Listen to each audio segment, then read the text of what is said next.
The Russian drones shooting at Ukrainian civilians from the skies. We report on the new tactic.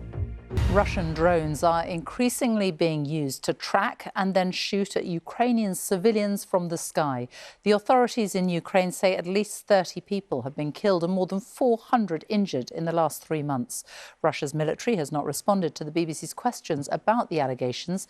Yogita Limai's report from the Kherson region contains images some viewers may find distressing. Another artillery strike on a city that's been ravaged by shelling. And now Kherson faces more terror. Visible in this chilling footage captured by drones as they hunt for targets to strike. The BBC has verified that this is Kherson. Dozens of such videos have been shared in Russian messaging channels.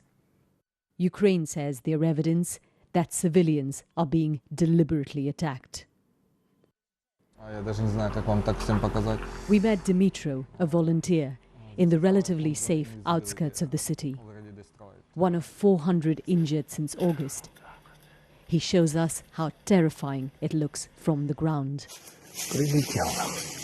In this video, a drone can be seen as it buzzes over a makeshift bus stop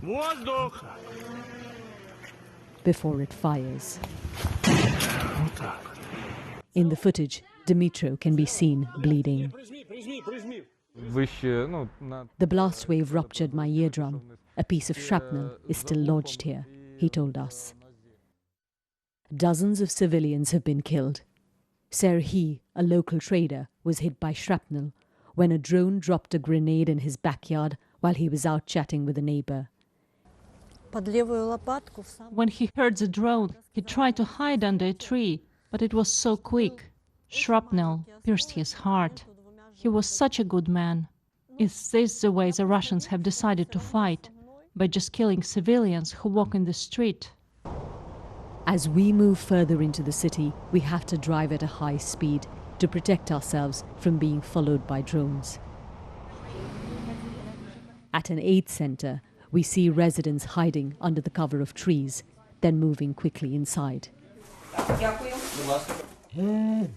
In the corner, a device that confirms the threat outside, buzzing every time it detects a drone. There are 3 drones above us right now, and that's pretty much what it's like in the city of Kherson all the time. The minute you step outdoors, you're at risk of being seen and potentially targeted by a drone. There's also the threat of artillery strikes. There are really very few places to hide in the city, and it's that kind of dangerous environment that people are living and operating in. And many here worry that it will get worse. As winter approaches and the trees become bare, there will be fewer places to hide. Yogita Limai, BBC News, Kherson.